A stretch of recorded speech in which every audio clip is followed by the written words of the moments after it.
Ladies and gentlemen, Good evening. Are you ready? Okay, here we go.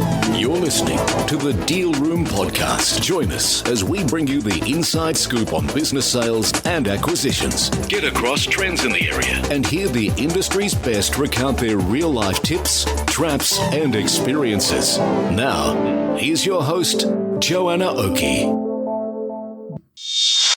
Hi, it's Joanna Oakey here, and welcome back to the Deal Room Podcast, a podcast proudly brought to you by our commercial legal practice, Aspect Legal. Now, today we have a bit of a different show. We have our Ask Me Anything episode today. So these are questions that I have been provided by you as the listeners or along the journey in our day-to-day practice that I want to provide answers to you for in a quick podcast session. So today I'll run through a few and we will be integrating this into our podcast from time to time. Now, if you have a question that you'd like me to answer, then please send it to us at podcasts@aspectlegal.com.au, and we'll put that link in the show notes. Now, here we go with a very quick session.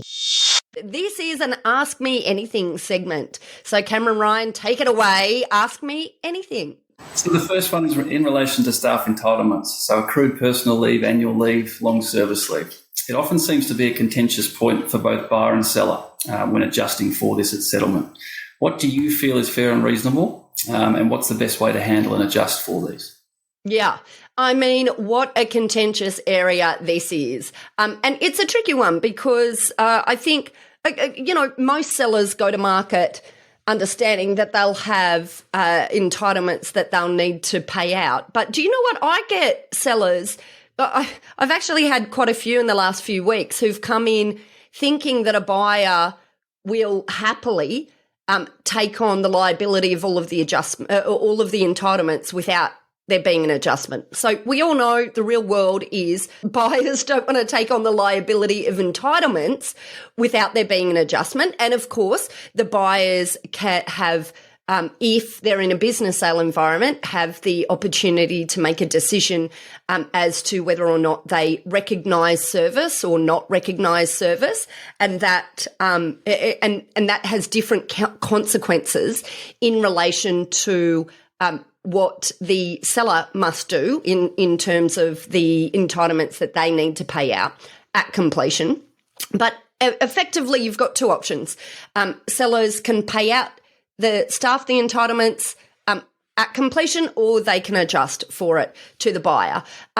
Generally speaking, our annual leave is pretty straightforward. That's something that is calculated as it is, except with a tax deduction, and this is where there's often a little bit of misunderstanding. The standard contracts for each state have a provision for a 70% calculation, depending on which state you are. Sometimes it's 72.5%, and that's to take into account the differing tax rates applicable to businesses, but generally speaking, it will be 72.5% to recognise the standard tax rate of businesses, and that's why we have that sort of reduction applied. It's just connected to tax.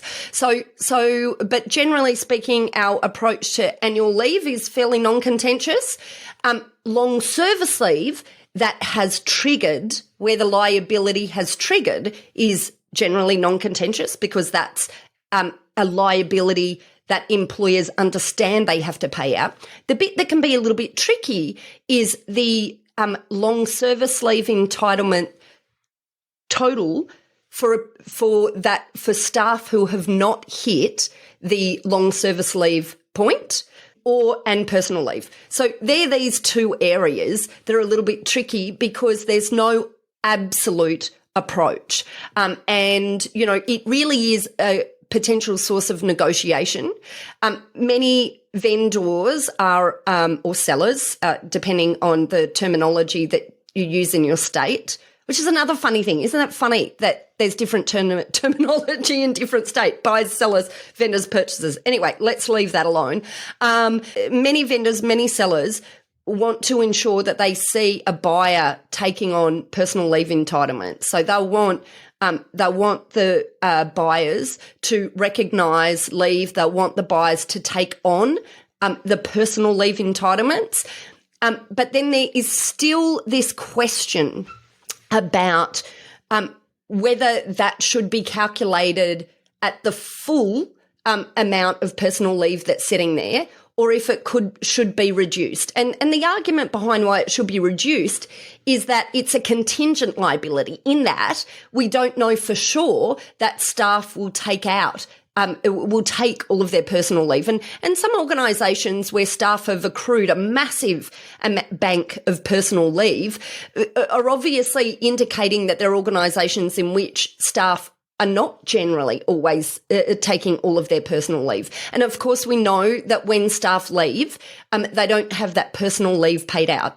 So from a seller's perspective, if they are wanting a buyer to take on the personal leave, but they feel that this personal leave total is contingent, then usually what we'll see is a negotiation in relation to the amount that they will pay. So, for example, they might negotiate that they pay 35% of the value of the personal leave entitlements or 25% of the personal leave entitlements. And that generally is a point of negotiation between the parties. But it's interesting between states because we deal very regularly in New South Wales, Victoria, and Queensland and other states as well, but most particularly those three states. And the funny thing is the state, the standard contracts in each state are actually different in terms of how they deal with that, which I think is hilarious because we're talking about, you know, documents that you would think would be consistent between states. But actually, they're not. So in some states, there's the standard form terms will actually always include a reduction of 35%, for example. In other states, there's nothing. So you know, it's an interesting field, Cameron. Very, very interesting question to ask. There's no absolute answer but the answer is that there's no absolute answer, but you need people on your side who understand what they're negotiating because it's a tricky area. Yeah, absolutely. I guess I refer to a recent settlement and, yeah, it came down to negotiation. But the purchaser, I think, rightfully wanted personal leave adjusted in full with that allowance for the tax benefit that might be achieved. So instead of a 35% adjustment for personal leave, she wanted the full 70%, mainly because of the threat of COVID and flu that's going around. She thought, you know, the day after taking ownership of this business, a staff member may well call in the 2 weeks of personal leave that they have accrued. And, you know, she might be out of pocket if there was only an adjustment for half of that. So it came down to negotiation. So true. It's so true. But then sitting on the seller's side of the fence, you know, the reality is if there's banked personal leave, the likelihood that all of the staff are going to take 100% of their personal leave is quite low. So it's this negotiation then that has to go on, you know. I personally see meet in the middle, a 50-50 split is a reasonable outcome for both buyer and seller. Yeah. In good news, it doesn't seem to be a huge sticking point generally, and it doesn't come up as often as I would think it would. So it's interesting, actually. Fabulous. Okay, well, how about you head on to your second question? Yeah, so second question's not so much legally related, but I imagine you and your team have dealt with several business brokers on a variety of transactions.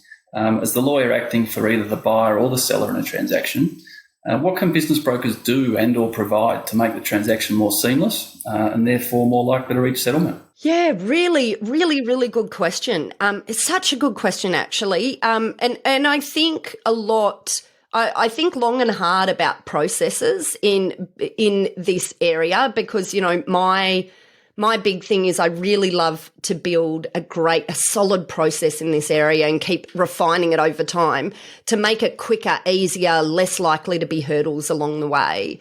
And I think there's a few key things.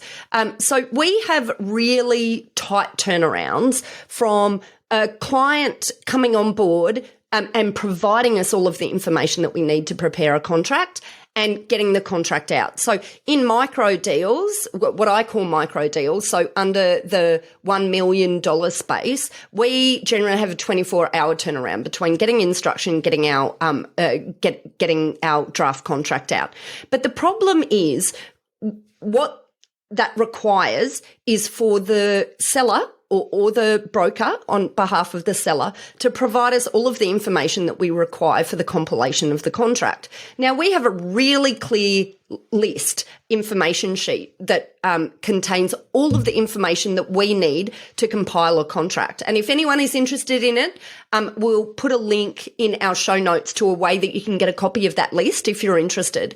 But what we find is that some sellers, and you must have this experience as well, dealing with sellers, some sellers take an inordinately long amount of time to actually provide that information. And that slows down the whole process. You know, it slows us down. And I hate that because I like to deliver fast. You know, I love it when we can go from, you know, a really organized seller who can provide all of the information immediately. We can whiz through contract preparation, get them in to review it, get it out to the other side. And, you know, there's times that we'll have sellers who'll be able to provide that information quickly. But I must say, in many instances, there's a real delay in the provision of information.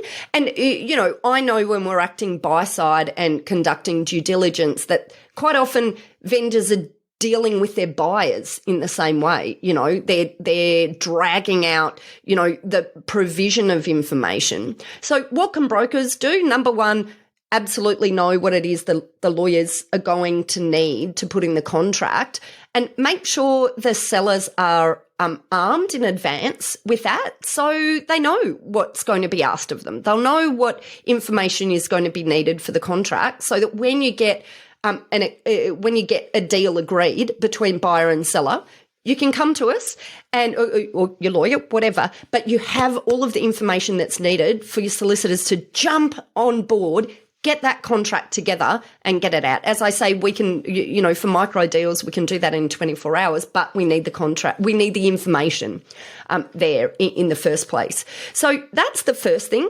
The second thing that I would mention here is sort of priming the buyer and seller as to how to appoint lawyers who understand business sale and acquisition transactions, because one of our key frustrations is when we're dealing with a party on the other side, so a lawyer on a legal team on the other side that hasn't dealt with this area very much before, and you know, hasn't dealt with this area much before, or is really slow. That's another problem.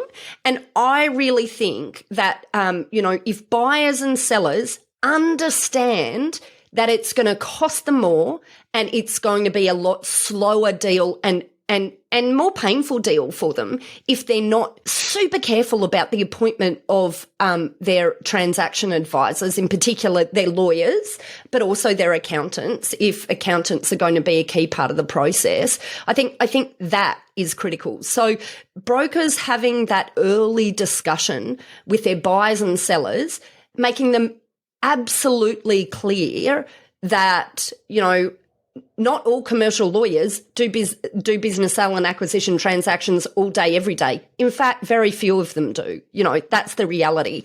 So the buyers and sellers need to know what they're looking for when they're appointing a lawyer. They need to be appointing legal teams who've done it many, many times before and have systems and processes behind them in order to move quickly.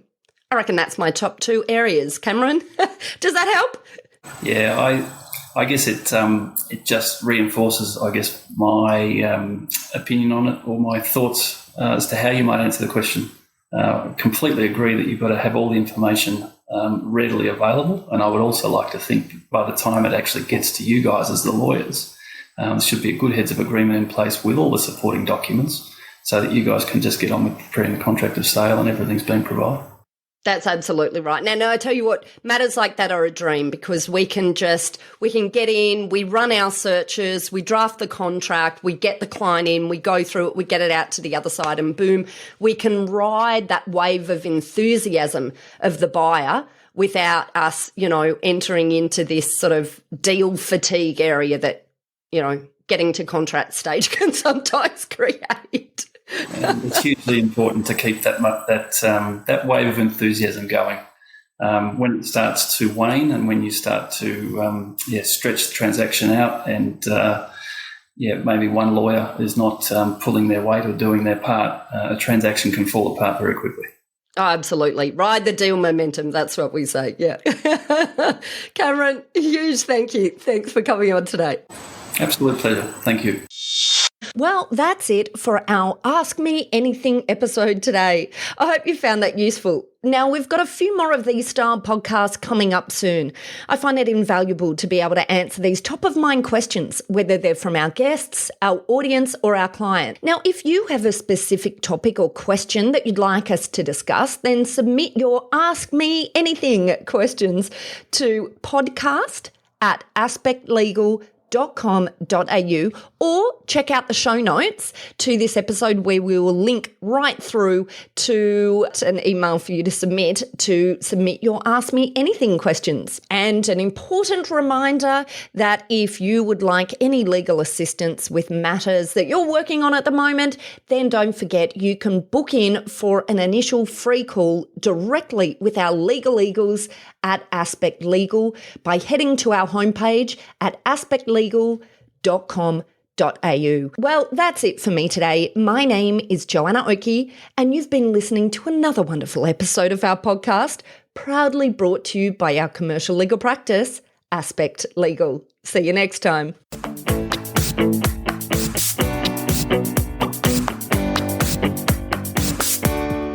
I am so very excited to announce that I've hit a non-podcast related milestone and released a book. You might wonder why? Simple. I wanted to help business owners understand the mechanics of deal making and the interaction between three critical phases of business: acquisition, growth, and exit. And so I am very happy to announce Buy, Grow, Exit, a guidebook for business owners and their advisors on how to buy, grow, and guess what? Exit in a way that maximizes value and avoids landmines along the way. The book is available now, so just head over to buygrowexit.com.au to get your copy and to access a whole heap of free resources that will really help you on your journey of acquisition, growth, and exit in your business or in working with your clients. Also, check out our show notes where we will link straight through to that page. Ladies and gentlemen. That will conclude this evening's entertainment. Thanks for listening to the Deal Room Podcast. To find out more about this episode and other episodes in the series, check out the show notes or head over to our website at thedealroompodcast.com.au.